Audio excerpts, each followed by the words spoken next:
আম্মা জান হযরতে হালিমা ঘরের বাইরে এলেন। ঘরের বাইরে এসে স্বামীকে বললেন, ও আমার জীবন সঙ্গী, আপনি বলেন তো দেখি, সন্তান একটা মিলে গিয়েছে, ওই সন্তানের মুখের দিকে তাকিয়েছি, তার নুরানি চেহারা মোবারক দেখে পরে আমার মনটা জুড়িয়ে গিয়েছে। সেই সঙ্গে সঙ্গে এমন ভাবে হাসি দিয়েছে, যারা হাসিটা আমার অন্তরটা কেড়ে নিয়েছে। ও আমার স্বামী, আপনাকে বলছি, আমি আর দ্বিতীয় কোনো জায়গায় যেতে পারবো না, আমি আর দ্বিতীয় অন্য কোনো জায়গায় যেতে পারবো না, আপনি আমাকে নিয়ে এই সন্তানটা নিয়ে চলেন। ওই সময় হারিস বলতে লাগলেন, ও আমার জীবন সঙ্গিনী হালিমা, এই যে সন্তানটা তুমি নেবে, এই সন্তানটা তুমি যে নেবে, কিন্তু না না, এই সন্তানের তো আব্বা নাই, কে আপনাকে উপঢৌকন দেবে, কে আপনাকে অর্থ দেবে? হযরতে হালিমা ওই সময় স্বামীর দিকে তাকিয়ে বললেন, ও আমার জীবন সঙ্গিনী, অর্থের আমার প্রয়োজন নাই, অর্থের আমার দরকার নাই, টাকার আমার দরকার নাই। আল্লাহ যদি দয়া করেন, আল্লাহ যদি মায়া করেন, এই সন্তানের দ্বারাই আল্লাহ পাক আমাদিগকে অনেক কিছু দিয়ে দিতে পারেন। যদি না দেন তা কোনো দিকে তাকিয়ে দেবেন না।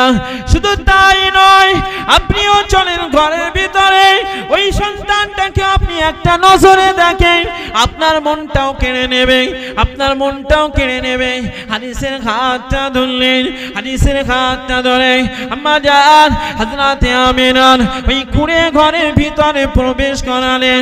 আল্লাহ নবী ওই সময় হারিসের দিকে তাকিয়ে, ওই সময় হারিসের দিকে তাকিয়ে আল্লাহ নবী মুচকে মুচকে ঘেঁষে দিলেন। হারিসের ওই হাসিটা হারিসের মনটা কেড়ে নিয়েছে। আছে নবীর মতো আপনার কষ্ট আছে? আপনার কষ্ট তো নবীর মতো নেই। আব্বা চলে গেছে। একটা মহিলার জন্য বাচ্চাকে কষ্ট করে মানুষ করা কষ্টের না কষ্টের নয়? এই কষ্টের না কষ্টের নয়? কষ্টে। আরে কত কষ্ট গেছে, বাড়িতে কিছু ছিল না, নবীকে নিতে আসতে পারেনি, নিতে চায় না কেউ। বাড়িতে কিছু নেই বলে নবীকে কেউ নিতে চায় না, তার মানে নবীর জন্ম হয়ে গেছে। সেই সময়ে নীতি নিয়ম ছিল কি, যে অন্য দুধ মাতা খুঁজে অন্য মহিলা দিয়ে দুধ পান করানো, আর আব্বা মায়ের তরফ থেকে উপঢৌকন দেওয়া হতো, অনেক অর্থ দেওয়া হতো সন্তানকে দুধ পান করালে। কোন সময়?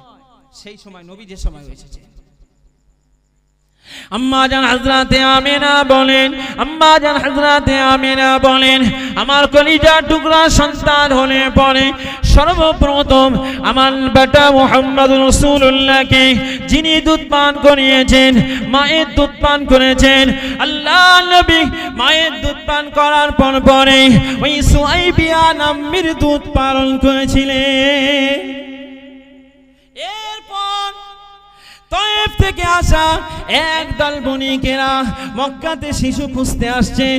আল্লাহ নবীর কতটা কষ্ট, আমাদের তো সে কষ্ট নয়। আল্লাহ নবীর কতটা কষ্ট, দুনিয়াতে শুরু থেকেই কষ্ট, দুনিয়াতে আগমন থেকেই কষ্ট। আল্লাহ নবী যখন আগমন হয়ে গেলেন মক্কা থেকে, মক্কায় অনেক শিশুদেরও সে সময় অনেক শিশু ছিলেন। তায়েফ থেকে একদল মানুষ তারা উটনি নিয়ে মক্কাতে শিশু সন্তান সন্ধান করতে বেরিয়ে গেলেন। দুধ পান করাবেন, তাই দুধ পান করানোর জন্য শিশুদের নিতে এসেছেন একদল। রাসূলুল্লাহ দুধ মা হযরত হালিমা, স্বামী হারিস, হারিসের দুটো মেয়ে আর একটা ছেলে, এই পাঁচজন মিলে তায়েফ থেকে বেরিয়ে আসছেন। কোথাকার উদ্দেশ্যে? মক্কার উদ্দেশ্যে। এসে সন্তান নিয়ে যাবেন। নিজেদের উটনি যেটা ছিল দুর্বল, কাছে খাদ্য বলে কিছু ছিল না, চলতে পারে না, একসঙ্গে বার হয়েছেন সবাই, এসে মক্কা থেকে সবাই এসে সন্তান নিয়ে নিল নির্বাচন করে করে। নবীর কাছে যায়, ফিরে চলে আসে, নবীর কাছে যায়, ফিরে চলে আসে। কেন? নবীকে নিতে চায় না। তার কারণ, নবীকে নিতে চায় না সেটার একটাই কারণ, সেটা হলো কি, নবীকে নিলে পরে টাকা পয়সা দেবে কে? এই নবীর কষ্ট না কষ্ট নয়? কেউ তো নিতে চায় না। টাকা পয়সা দেবে কি? আমরা তো অর্থের জন্যই তো বাচ্চাদের লালন পালন করব, দুধ পান করাবো, কিন্তু নবীকে নিলে কে দেবে? দাদু কি আর সেইভাবে দেবে কি না দেবে, দ্বিধা দ্বন্দ্বে পড়ে গেছে। নবীর সম্মুখে যায়, মানুষ ফিরে ফিরে চলে যায়, নবীকে নিতে চায় না, নবীকে নিতে চায় না। আম্মা জান হযরতে হালিমা বলেন, আমি টুকটুক করে মক্কাতে পৌঁছে গেলাম। মক্কার বাড়িতে যায়, শিশু পেলাম না, ও বাড়িতে যায়, শিশু খুঁজে পেলাম না। ওই তায়েফের সকলেই তারা শিশু নির্বাচন করা হয়ে গেছে, সকলেই তারা সন্তান পেয়ে গেছে, কিন্তু আল্লাহ নবীকে কেউ নিতে চায় না। আল্লাহ নবীকে নিতে না চাওয়ার কারণটা হলো, আল্লাহ নবী হলেন এতিম, আল্লাহ নবীর আব্বা নাই, কে তাদের টাকা দেবে, কে তাদের অর্থ দেবে? নবীকে তারা অর্থের লোভে নিয়ে যাবে। আম্মা জান হযরতে হালিমা রাদিয়াল্লাহু তাআলা আনহা ওই সময় দিয়ে কি করলেন? আম্মা জান হযরতে হালিমা রাদিয়াল্লাহু তাআলা আনহা মক্কার গলিতে ঘুরতে লাগলেন সন্তান খোঁজার আশায়, কিন্তু সন্তান তো পেলেন না। সকলেই যে যার মতো নিয়ে গেলেন। আস্তে আস্তে আস্তে আস্তে আমিনার ঘরের সম্মুখে পৌঁছে গেল। খবর পেল আমিনার বাড়ি একটা শিশু আছে, যায়, এতিম শিশু। ঘরের বাইরে রাসূলুল্লাহর দুধ পিতা হারিসকে দাঁড় করিয়ে রাখলেন। তিনটে সন্তানকে দাঁড় করিয়ে হালিমা একা একা আম্মাজান হযরতে আমিনার ঘরে প্রবেশ করলেন। প্রবেশ করার সঙ্গে সঙ্গে রাসূলুল্লাহ হালিমার দিকে তাকিয়ে মুচকে হেসে দিলেন। যেটা বলবেন না, ওই হাসিতে হালিমা পাগল হয়ে গেলেন, ফিদা হয়ে গেলেন, অন্তর কেড়ে নিল। অন্তর কি হলো? কেড়ে নিয়ে নিল। রাসূলুল্লাহর হাসিটা ওনার এত ভালো লেগেছে, এত ভালো লেগেছে। আর ওই নুরানি চেহারা মোবারক, আরে আমরা দেখার জন্য কত কাঁদি, কাঁদি না দেখার জন্য? নামাজে আল্লাহর কাছে বলি, আল্লাহ রাসূলুল্লাহ দিদার আমাদের নসিবে কবুল করেন, বলি না বলি? সেই নুরানি চেহারা মোবারক ডাইরেক্ট দেখছে, পাগল হবে না? আল্লাহ শান। যাদের মন হিংসুক, যাদের মন অর্থলোভী, যাদের মনের ভিতরে হিংসা আছে, অর্থলোভ আছে, এরা কখনো স্বার্থ ছাড়া চলতে চায় না। আমিনার তকদির, আমিনার নসিব তো ভাগ্যবান। রাসূলুল্লাহ দুধমা হবে, মায়ের সঙ্গে সম্পর্ক হবে, কত সৌভাগ্যবান, কতটা সৌভাগ্য। আম্মা জান হযরতে হালিমা ঘরের বাইরে এলেন। ঘরের বাইরে এসে স্বামীকে বললেন, ও আমার জীবন সঙ্গী, আপনি বলেন তো দেখি, সন্তান একটা মিলে গিয়েছে, ওই সন্তানের মুখের দিকে তাকিয়েছি, তার নুরানি চেহারা মোবারক দেখে পরে আমার মনটা জুড়িয়ে গিয়েছে। সেই সঙ্গে সঙ্গে এমন ভাবে হাসি দিয়েছে, যারা হাসিটা আমার অন্তরটা কেড়ে নিয়েছে। ও আমার স্বামী, আপনাকে বলছি, আমি আর দ্বিতীয় কোনো জায়গায় যেতে পারবো না, আমি আর দ্বিতীয় অন্য কোনো জায়গায় যেতে পারবো না। আপনি আমাকে নিয়ে এই সন্তানটা নিয়ে চলেন। ওই সময় হারিস বলতে লাগলেন, ও আমার জীবন সঙ্গিনী হালিমা, এই যে সন্তানটা তুমি নেবে, এই সন্তানটা তুমি যে নেবে, কিন্তু না, এই সন্তানের তো আব্বা নাই, কে আপনাকে উপঢৌকন দেবে, কে আপনাকে অর্থ দেবে? হযরতে হালিমা ওই সময় স্বামীর দিকে তাকিয়ে বললেন, ও আমার জীবন সঙ্গিনী, অর্থের আমার প্রয়োজন নাই, অর্থের আমার দরকার নাই, টাকার আমার দরকার নাই। আল্লাহ যদি দয়া করেন, আল্লাহ যদি মায়া করেন, এই সন্তানের দ্বারাই আল্লাহ পাক আমাদিগকে অনেক কিছু দিয়ে দিতে পারেন। যদি না দেন তা কোনো দিকে তাকিয়ে দেবেন না। শুধু তাই নয়, আপনিও চলেন ঘরের ভিতরে, ওই সন্তানটাকে আপনি একটা নজরে দেখেন, আপনার মনটাও কেড়ে নেবে, আপনার মনটাও কেড়ে নেবে। হাদিসের হাতটা ধরলেন, হাদিসের হাতটা ধরে আম্মা জান হযরতে আমিনার ওই কুঁড়ে ঘরের ভিতরে প্রবেশ করালেন। আল্লাহর নবী ওই সময় হারিসের দিকে তাকিয়ে, ওই সময় হারিসের দিকে তাকিয়ে আল্লাহর নবী মুচকে মুচকে ঘেঁষে দিলেন। হারিসের ওই হাসিটা হারিসের মনটা কেড়ে নিয়েছে। তুমি তো ঠিক বললে, চলো ওই সন্তানটা নিয়ে যায়। সন্তানটাকে নিয়েছে, উটের পিঠে তুললো, উট শক্তিশালী হয়ে গেছে। জোরে বলবেন না? দুর্বল জরাজীর্ণ উট নেই, শক্তিশালী হয়ে গেছে। যার স্তনে দুধ ছিল না, স্তন ফুলে ফেপে দুধে ভরে গিয়েছে। কার বরকতে? নবী পাকের বরকতে।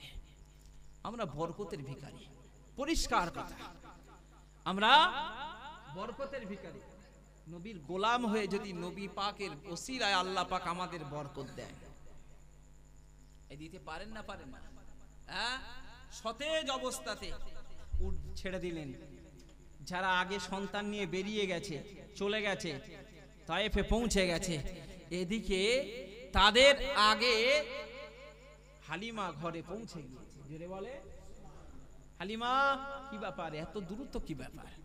তোমার উটনি তো দুর্বল ছিল। বললেন আমি জানি না, তবে সন্তান নেওয়ার পর থেকে আমাদের এই উন্নতি হয়ে গেছে। জোরে বলে প্রয়োজন আছে না? না আছে না? না নবী পাক আমাদের মতো মনে হচ্ছে? আল্লাহর নবীর মোট 4 বার সিনা চাক হয়েছিল। কতবার? 4 বার। কতবার? 4 বার। একবার আল্লাহর নবী সাল্লাল্লাহু আলাইহি ওয়াসাল্লাম যখন শিশু সুলভ অবস্থায় ছোট ছিলেন, যখন তিনি ছোট ছিলেন, খেলাধুলার প্রবণতা মনের ভিতরে যখন তৈরি হচ্ছে, তখন ছিলেন একদম ছোট। তখন ছিলেন কার ঘরে? আম্মা জান হযরতে হালিমার ঘরে। আরে বাচ্চারা যখন 2 বছর হয়, 3 বছর হয়, তখন তাদের ভিতরে আস্তে আস্তে খেলাধুলার প্রবণতা আসে না? না আসে না? আসে। উনি যখন দুধ বোন সাইমার সঙ্গে দুধ ভাইকে নিয়ে ছাগল চড়াতে গেলেন, ছাগল দেখতে গেলেন, সাইমা নবীকে কোলে করে নিয়ে চলে গেলেন, এক জায়গাতে বসালেন। বসানোর পরপরই দেখলেন, বসানোর পরপরই পিছন দিকে তাকিয়ে দেখলেন সেই দুধ ভাই মোহাম্মদকে কারাজ কে যেন পেটটা বুকটা ফেড়ে ফেলেছে, ফেড়ে ফেড়ে সমস্ত নাড়ি ভুড়ি বার করে ফেলেছে। সমস্ত নাড়ি ভুড়ি বার করে কিসে ফেলে যেন ধুচ্ছে। জান্নাতি পানি দিয়ে আল্লাহ পাক রব্বুল আলামিন নবীজির ভিতরের সমস্ত ওই খেলাধুলার প্রবণতাটাকে নবীকে ওই ছোটবেলাতেই তুলে দিয়েছিলেন। জোরে বলেন সুবহানাল্লাহ। নবী পাক সাল্লাল্লাহু আলাইহি ওয়াসাল্লামের এই যে খেলাধুলার প্রবণতা উঠে গেছিল, আমাদের উঠে গেছে কি? হ্যাঁ, নবী আমাদের মতো যৌবনকালে আমাদের ঘরের বাচ্চারা যখন যৌবনে পদার্পণ করে, তাদের ব্রেনে আর কাজ করে না, অনেক দুষ্টুমি করে। করে না? করে না? অনেক দুষ্টুমি করে।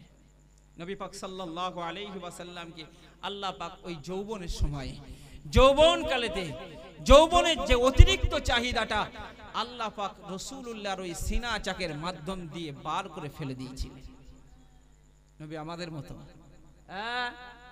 নবী আমাদের মতো? আল্লাহ পাক রব্বুল আলামিন আমাদের নবীকে তার যৌন ক্ষমতার এতটা চাহিদা দিয়েছিল, জান্নাতি হুরের 100টা জান্নাতি হুর আমাদের নবী পাকের কাছে হেরে যেতেন। জোরে বলেন সুবহানাল্লাহ। এই রকম একটা ক্ষমতা দিয়েছিলেন, পুরুষত্ব ক্ষমতা আমাদের নবীর ছিল। আজকে সেই নবীর জান্নাতি হুর 100-র উপরে শক্তি। অর্থাৎ মনে রাখতে হবে, দুনিয়াতে নবীর যে এতটা বিয়ে, যারা নাস্তিক প্রশ্ন করে মুহাম্মদ সাল্লাল্লাহু আলাইহি ওয়াসাল্লাম যৌনকামী ছিলেন, তাহলে রাসূলুল্লাহ জানার 100 হুরের পুরুষত্ব দেওয়া হয়েছিল, দুনিয়াতে মাত্র 11টা। এই 11টাই কি নবীর পোশাক বলে মনে হয়? জোরে বলেন নাউজুবিল্লাহ। আল্লাহ নবী সাল্লাল্লাহু আলাইহি ওয়াসাল্লাম অধিক বিবাহ করার কারণ হলো নবী পাক সাল্লাল্লাহু আলাইহি ওয়াসাল্লামের উম্মতের সংখ্যা বাড়ানো, সেই সময়ে সাপোর্ট দেওয়ার লোকের কারণে, অন্য কোনো কারণে ছিল না। কারণ একটাই মাত্র কুমারী মেয়ে বিবাহ করেছিলেন, যদি সবটাই করতেন তাহলে নবীর উপরে দাগ লাগানো হয়। নবীর যৌবনের যে পুরুষত্বের অতিরিক্ত চাপ সেটাকে আল্লাহ তুলে নিয়েছিলেন। তৃতীয়বারে নবী পাক সাল্লাল্লাহু আলাইহি ওয়াসাল্লামের উপরে যখন ওহী নাজিল হয়েছিলেন, নবুয়ত দেওয়া হয়েছিল, সেই ওহী নাজিল কালে নবীকে বলা হলো ইকরা, তুমি পড়ো। নবী পড়ছিলেন, সেই সিনা চাক করেছিলেন ওহী নাজিল হওয়ার সময়। তিনবার হলো নবী পাক সাল্লাল্লাহু আলাইহি ওয়াসাল্লামকে যখন মেরাজে নিয়ে গেছিলেন আল্লাহ পাকের সঙ্গে সাক্ষাৎ হওয়ার, এই মেরাজের ঘটনা যাতে না ভুলে যায়, নবীকে মেরাজের ওই রাতেতে আল্লাহ পাক সিনা চাক করিয়ে স্মৃতি শক্তি মেধাটাকে আরো ভিতরে ঢুকিয়ে দিয়েছিলেন। নবী আমাদের মতো বলতে পারবে? কেউ বলতে পারবে? হ্যাঁ, কেউ বলতে পারবে না। আল্লাহ নবীর কষ্ট আমাদের মতো কষ্ট নয়। ও সমাজের মুসলমানগণেরা, আল্লাহ নবীর কষ্টটা আমাদের মতো কষ্ট নয়। নবী ছিলেন এতিম অবস্থাতে দুনিয়াতে এসেছে। আল্লাহ নবী আস্তে আস্তে বড় হতে লেগেছে। আম্মা জান হযরতে হালিমা নবীকে বাড়িতে দিয়ে গেলেন, আমিনার কাছে দিয়ে গেলেন। আম্মা জান হযরতে আমিনা আল্লাহ নবীকে নিয়ে লালন পালন করতে লাগলেন। আল্লাহ নবীকে নিয়ে আস্তে আস্তে মানুষ করতে লাগলেন। দেখতে পাওয়া যায় 6 বছর যখন বয়স হয়, আল্লাহ নবী অত্যাধিক ভাবে নিজের ভিতরে অনেক আশা আকাঙ্ক্ষা বেড়ে গেল। আব্বাকে দেখার কথা মনে পড়ছে বেশি বেশি, আব্বাকে দেখার কথা বেশি বেশি মনে পড়ে। আল্লাহ নবীকে আব্বাকে দেখার কথাই যে বেশি বেশি মনে পড়তে লেগেছে। এই পরিস্থিতিটা এমন হয়ে গিয়েছে, আল্লাহ নবীকে এমন পরিস্থিতি হয়ে গেল গো। এই নবীর এই পরিস্থিতিটা কি হলো? আম্মা জান হযরতে আমিনা নিজের মায়ের কাছে আব্বার ব্যাপারে বারবার জিজ্ঞাসা করতে লাগে, ও আমার আম্মা জান, আমার আব্বা কোথায় বলো না দেখি। অন্যান্য বাচ্চাদের আব্বা আছে, কত আশা নিয়ে তারা আব্বাকে ডাকে গো, কত আশা নিয়ে তারা আব্বাকে ডাকে গো।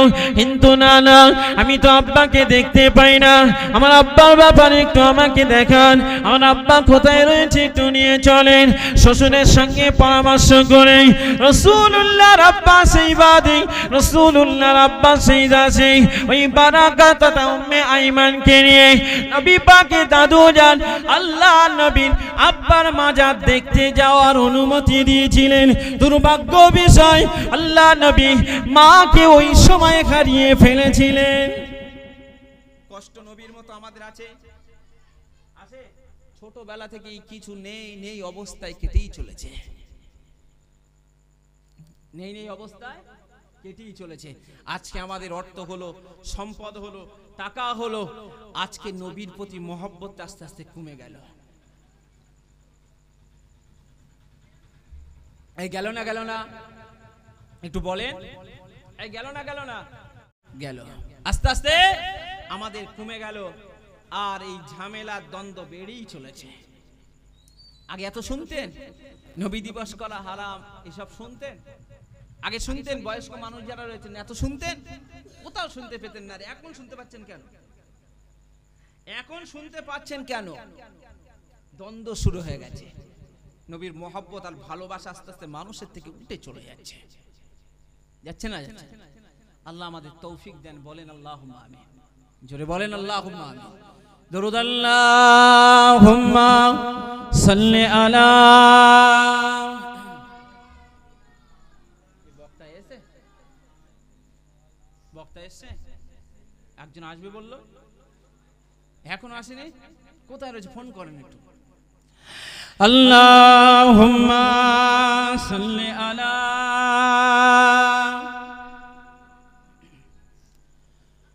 ওয়া আলা আলি সাইয়্যিদিনা। আমার দিনদার ইমানদার ভাইয়েরা, বাবাজিরা, মুরব্বিয়ান গণেরা, নবী পাকের মোহাব্বত তো অবশ্যই থাকবে, কিন্তু নবী পাকের মহব্বত তখনই থাকবে যখন আমরা ইসলামকে চিনব এবং জানব, যখন কোরআনটাকে জানবো এবং বুঝবো। কিন্তু দোষ করে কি জানেন, আমাদের সমাজে হয়ে গেছে কি, আমাদের সমাজে হয়ে গেছে কোরআন শরীফ বাচ্চারাই শিখুক, কোরআন শরীফ মায়েরাই পড়ুক, মেয়েরা পড়ুক, আমাদের ঘরের কন্যা সন্তানেরা পড়ুক, পুত্র সন্তানদের পড়া লাগবে না, আর পুরুষদের পড়া লাগবে না।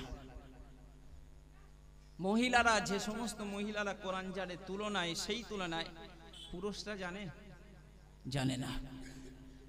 ছোট মেয়ে কন্যা সন্তান যে তুলনায় কোরআন জানে, পুরুষ পুত্র সন্তান সেইভাবে জানে, একটু কথা বলে, জানে না। এটা একটা আমাদের সেন্স হয়ে গেছে, মহিলারা বাড়ি থাকবে ওরাই পড়ুক, আমাদের পড়ার দরকার নেই। আপনার ভিতরে কোরআন থাকবে, কোরআন থাকলে আপনার ভিতরে নবীর ইশকার মহব্বত আসবে। আপনার ভিতরে কোরআন থাকবে তো আপনার সব ঠিক থাকবে। আপনি নামাজ পড়তে যাবেন, সেখানেই তো আপনার কোরআন তেলাওয়াত লাগবে না একটু কথা বলেন। এই কোরআন পড়তে হয় নামাজের ভিতরে না পড়তে হয় না? অন্যান্য ধর্ম দেখে দেখে হয়, অন্যান্য ধর্ম দেখে দেখে হয়, কিন্তু আমাদের ধর্মটা দেখে দেখে আমাদের হয় না। আমাদের ধর্মটা আমাদের পড়তে হয়, আমাদের ধর্মটা আমাদের কি হয়, পড়তে হয়। অর্থাৎ আমাদের ধর্ম যদি আমাদের পড়তেই হয়, আমাদের ধর্ম যদি আমাদের বুঝতে হয়, আমাদের ধর্ম যদি আমাদের পড়তেই হয় আর বুঝতেই হয়, আমি অনুরোধ করব আপনাদের কাছে, ইসলাম আপনার ভিতরে থাকবে যদি আপনার ভিতরে কোরআন থাকে। অতএব আপনার বয়স হয়েছে তা কি হয়েছে, আপনার বয়স হয়েছে তা কি হয়েছে, আপনি এই প্রবণতা তৈরি করুন, মনে জেদ তৈরি করুন যে আমি কোরআন শিখব, আমি কি করব, কোরআন শিখব। এই মনের ভিতরে এই উদারতা তৈরি করুন। দেখবেন আপনি যে উদারতা তৈরি করবেন, আপনার মনের ভিতরে যে এই উদারতা তৈরি হবে, রসুলের মহব্বত